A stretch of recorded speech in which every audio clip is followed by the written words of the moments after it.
On entend partout qu'il ne faut pas investir sur Trade Republic parce qu'il y a des frais qui sont cachés et que le spread est anormalement haut. Et il suffit de se balader sur les réseaux sociaux pour se rendre compte qu'il y a beaucoup de gens qui font une grosse fixette sur le spread. Alors, est-ce qu'ils ont raison? Est-ce qu'ils ont tort? Est-ce que Trade Republic vous arnaque sans que vous le sachiez?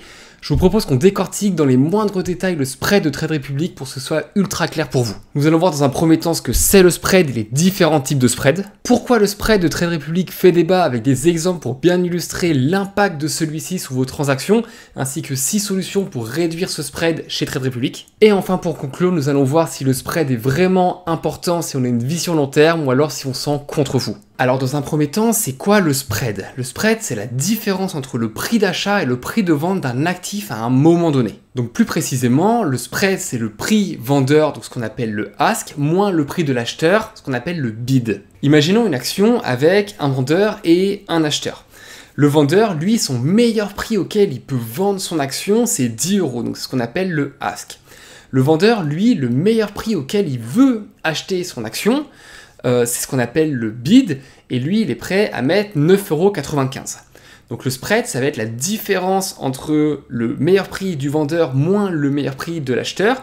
Donc 10 € moins 9,95 €, donc 0,05 €, donc 5 centimes. Le spread est de 5 centimes.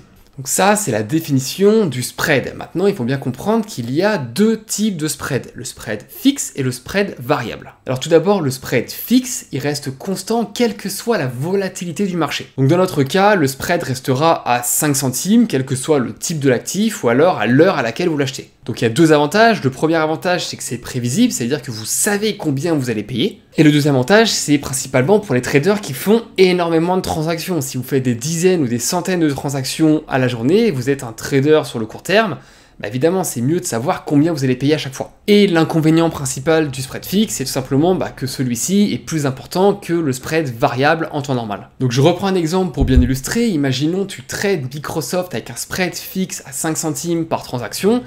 Même en période de haute volatilité, par exemple des annonces de résultats ou des annonces de la Fed, ce spread il restera à 5 centimes. Le deuxième type de spread, c'est ce qu'on appelle le spread variable. Contrairement au spread fixe, lui il va changer constamment en fonction du marché, de la volatilité et de la liquidité. Donc le spread variable a également des avantages et des inconvénients. Tout d'abord, il va mieux refléter les aspects du marché, les conditions réelles du marché. Et le deuxième avantage, c'est tout simplement qu'il va être plus bas que le spread fixe. Et l'inconvénient principal, c'est qu'il va être imprévisible lorsque les marchés vont être peu liquides ou lorsque les marchés vont avoir beaucoup de volatilité. Voilà, par exemple, lors de news importantes. Donc je reprends l'exemple de Microsoft. Donc à l'époque, on avait un spread fixe à 5 centimes. Là, imaginons qu'on va avoir un spread variable en temps normal de 1 centime, donc 5 fois moins que le spread fixe. Par contre, aujourd'hui, 14h30, grosse annonce de la Fed, ça explose d'un point de vue volatilité, et là, le spread, sur quelques minutes, va passer à 10 centimes, donc x2. Donc c'est ça qu'on appelle le spread variable, c'est-à-dire qu'en temps normal, il va être beaucoup plus faible, par contre, sur des périodes données, il peut exploser. Donc là, je vous ai fait un petit tableau pour récapituler les différences entre le spread fixe et le spread variable en fonction du coût de chacun, de sa stabilité, du risque de pic soudain, par exemple lors d'annonces économiques, de la Fed par exemple, et de la présence chez tel ou tel courtier. J'insiste bien sur le fait que la plupart des courtiers que l'on va utiliser, en tout cas les plus connus, Trade Republic, DeGiro, Interactive Brokers, pour le PEA par exemple Boursorama, Bourse Direct ou alors Fortuneo, utilisent un spread variable et non fixe. Mais alors du coup, pourquoi tout le monde parle du spread de Trade Republic ?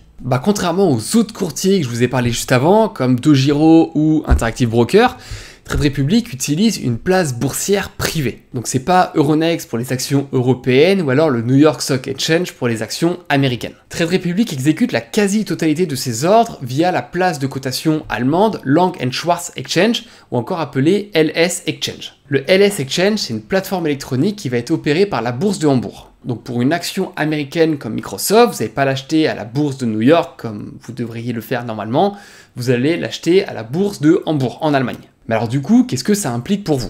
Alors tout d'abord, les cotations sont en temps réel, mais propres au LS Exchange. Mais ces cotations, elles ne vont pas forcément être au même niveau que Euronext ou alors que sur le New York Stock Exchange. Mais ça, on va voir ça juste après. Et le deuxième point, il faut bien comprendre que sur cette plateforme boursière, les volumes vont être moindres, donc forcément la liquidité va l'être aussi. Évidemment, Microsoft est beaucoup plus échangé sur le New York Stock Exchange aux États-Unis que sur la bourse d'Hambourg en Allemagne, c'est logique. Donc là, j'ai fait l'exercice de comparer le spread de différentes actions.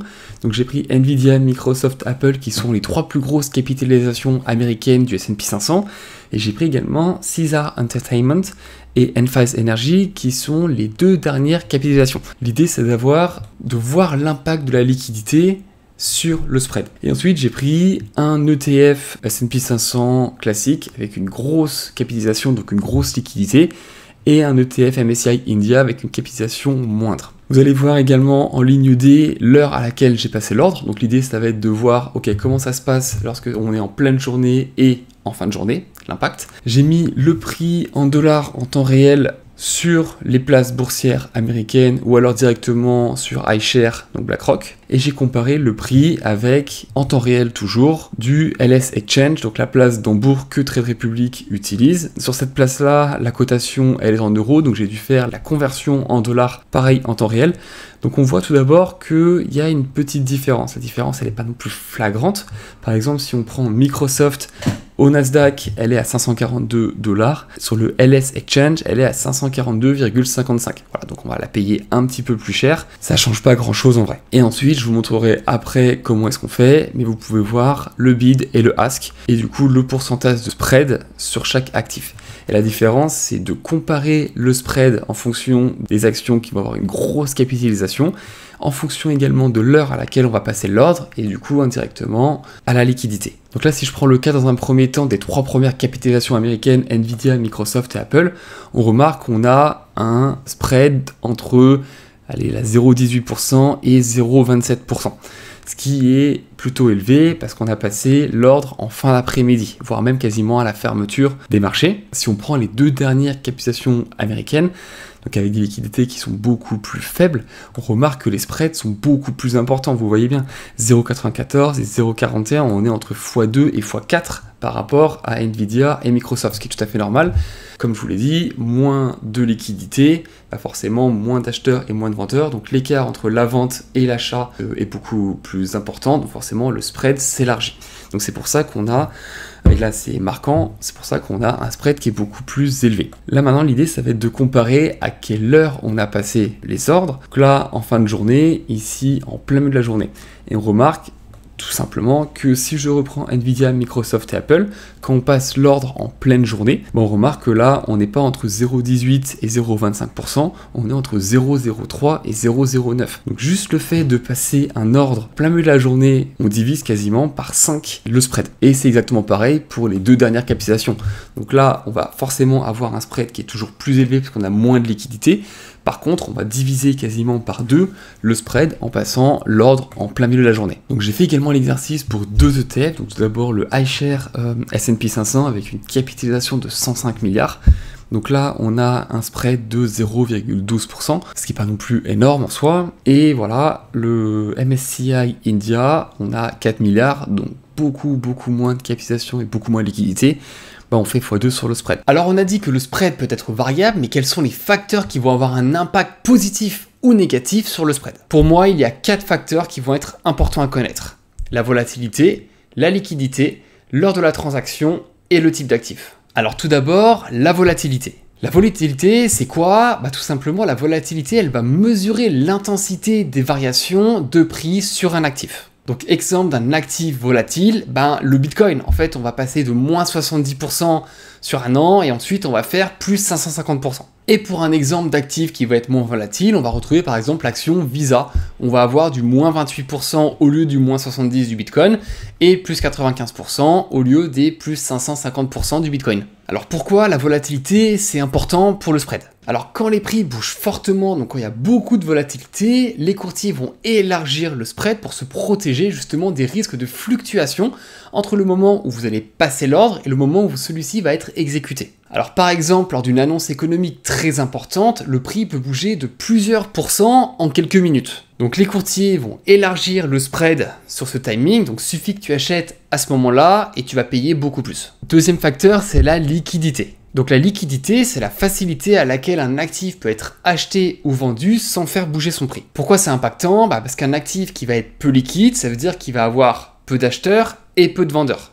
Donc s'il y a peu de vendeurs et peu d'acheteurs, forcément l'écart de prix entre les deux va être plus important et donc le spread va s'élargir. Au contraire, un actif très liquide va avoir beaucoup d'acheteurs, beaucoup de vendeurs, donc forcément la différence de prix entre le meilleur prix de vente et le meilleur prix d'achat va être faible, donc forcément le spread va être beaucoup plus petit. Donc exemple d'actifs liquides, Apple par exemple, qui est la deuxième ou la troisième capitalisation dans le monde, forcément le spread va être très faible parce qu'il y a beaucoup d'acheteurs et beaucoup de vendeurs. Et si vous prenez une petite biotech française au fin fond de la Normandie, forcément il va y avoir très peu d'acheteurs et très peu de vendeurs, donc le spread va être beaucoup plus large. Troisième facteur, c'est l'heure de la transaction. Il faut bien comprendre que les marchés n'ont pas du tout la même activité à toutes les heures de la journée. Et ce facteur de l'horaire est directement corrélé à la liquidité, forcément. Alors déjà, en dehors des heures des ouvertures des marchés, il y a forcément beaucoup moins de volume, donc le spread va être beaucoup plus large. Et si vous achetez dès l'ouverture ou alors à la fermeture, il y aura forcément moins de monde qu'en plein milieu de la journée. Donc par exemple, acheter une action française à l'ouverture du marché à 9h du matin, on va avoir un spread beaucoup plus élevé parce qu'il va y avoir moins de personnes sur le marché.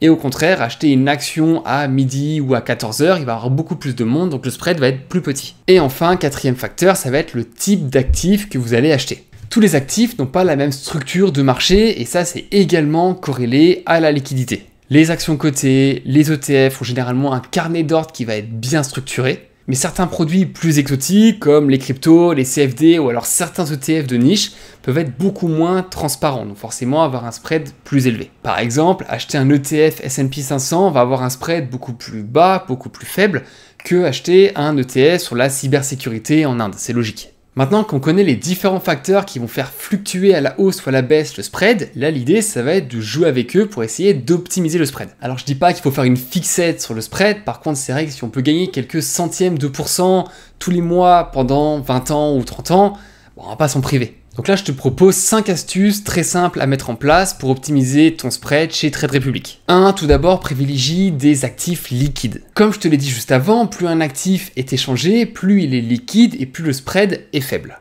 Donc voici des exemples d'actifs liquides. Donc pour les ETF, tu peux avoir le S&P 500, le Nasdaq ou alors des ETF populaires comme le MSCI World.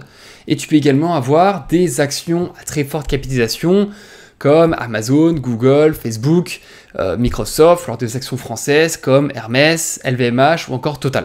Ce qu'il faut essayer d'éviter, c'est des small caps qui vont être peu échangés, peu de volume, gros spread, et des ETF de niche avec une petite capitalisation. 2. Il faut passer vos ordres dans les heures d'ouverture du marché. Comme je vous l'ai dit juste avant, hors des horaires d'ouverture, le spread peut s'élargir parce qu'il y a peu de contrepartie. Donc pour les actions américaines, donc le New York Stock Exchange, ça va être de 15h30 à 22h heure française. Et Euronext, donc pour les actions européennes, de 9h à 17h30. De plus, évitez d'acheter soit trop tôt dans la journée, soit trop tard. Essayez d'acheter au milieu de la journée, là où il y a beaucoup de monde et beaucoup de transactions. 3. Utilisez des ordres limités. Un ordre limité, ça va vous permettre tout simplement de fixer votre prix d'achat ou de vente. Il faut surtout éviter de faire des ordres au marché parce que généralement, vous allez avoir l'ordre le plus défavorable du carnet d'ordre. Donc si par exemple, on prend une action avec un bid de 99,5, donc le prix acheteur, et un ask, donc le prix du vendeur à 100 €, si vous mettez un ordre limite à 99,6 €, vous allez être exécuté uniquement si le marché touche ce prix. 4. Évitez les moments de forte volatilité. Donc comme je vous l'ai dit également juste avant, lors de grosses nouvelles économiques ou alors lors d'annonces de résultats, les spreads vont s'élargir fortement. Petit conseil que je peux vous donner, lorsqu'il y a ce genre d'annonce, attendez 10 minutes, une demi-heure, voire même 1 heure avant de passer vos ordres. Et enfin, astuce numéro 5, comparer les spreads en temps réel. Certains outils vont vous permettre de visualiser les carnets d'ordre ou alors de comparer les spreads. Et pour Trade Republic, le mieux c'est directement d'aller sur le LS Exchange, où là vous allez avoir pour chaque action le spread, donc le ask et le bid. Donc pour avoir le spread en temps réel du LS Exchange, tout d'abord entrez sur le site LS Exchange, mettez-le en anglais, c'est beaucoup plus simple qu'en allemand, sauf si vous parlez allemand évidemment. Ensuite, là sur la partie droite, tapez la société que vous souhaitez analyser. Donc là par exemple Microsoft. Donc ici vous allez avoir le prix en temps réel en euros et pas en dollars, c'est pour ça qu'il y a une conversion à faire. Et là sur la droite vous allez avoir le bid qui est le meilleur prix des acheteurs et le ask qui est le meilleur prix des vendeurs. Donc vous pouvez vous amuser à analyser le spread en temps réel. Bon, on résume. Quand on investit, oui, les frais, c'est super important, je vous l'accorde. On cherche toujours à les optimiser ou alors à payer le moins de frais possible. Et c'est tout simplement pour ça qu'on va utiliser des plateformes en ligne, des courtiers en ligne comme Trade Republic, DoGiro ou alors Interactive Broker, et pas des banques traditionnelles, des banques classiques comme la BNP, le Crédit Agricole ou alors la Société Générale. Les banques classiques vont généralement vous assassiner de frais alors que les courtiers en ligne généralement sont beaucoup plus light. Donc ça, c'est pour les frais. Maintenant, on passe au spread. Donc si vous êtes comme moi, avec une vision d'investissement sur 20, 25 ou 30 ans, et que vous passez 1, 2, allez au pire, 4 ordres par mois, franchement le spread on s'en fout. Arrêtez de faire une fixette sur quelques centimes et concentrez-vous sur acheter des actions de qualité qui vont performer sur le long terme. Donc là, si je prends par exemple l'exemple de Microsoft, en fait, acheter, avoir quelques centimes ici, ici, ici de spread, c'est pas grave. C'est plus important d'aller analyser et d'aller acheter des actions de croissance avec de très bons fondamentaux et un très bon forecast, comme Microsoft par exemple. Voilà, là sur 5 ans, l'action elle a fait 160%. Est-ce qu'il vaut mieux se fixer, faire une fixette sur le spread, gagner quelques centimes et acheter une action de merde, ou alors finalement s'en foutre un peu du spread, peut-être perdre quelques centimes une fois par mois et acheter une société qui fait 160%. Donc voilà, pour moi, la question ne se pose même pas. Là, je prends l'exemple également de Alphabet. Là, vous voyez bien que sur 5 ans, l'action, elle fait 160%. Voilà, c'est perdre quelques centimes en achetant ici en 2023, voilà, l'action, elle aura fait 107%. Donc finalement, faites pas une fixette, comme je vous dis, sur le spread, on s'en fout un peu. Alors évidemment, si on peut l'optimiser, tant mieux, mais il faut pas que le spread vous empêche d'investir. C'est surtout ça, la finalité, la conclusion de cette vidéo. Donc j'espère que le spread n'a plus aucun secret pour vous. J'ai essayé de rentrer dans le détail au maximum pour avoir le plus d'explications possible, mais j'ai quand même essayé de simplifier l'explication pour que ça reste quand même compréhensible. N'hésitez pas en tout cas, si vous avez des questions, à me les mettre dans les commentaires, à liker la vidéo et à vous abonner si c'est toujours pas fait, et si vous souhaitez soutenir mon travail, et je vous dis à la prochaine. Ciao.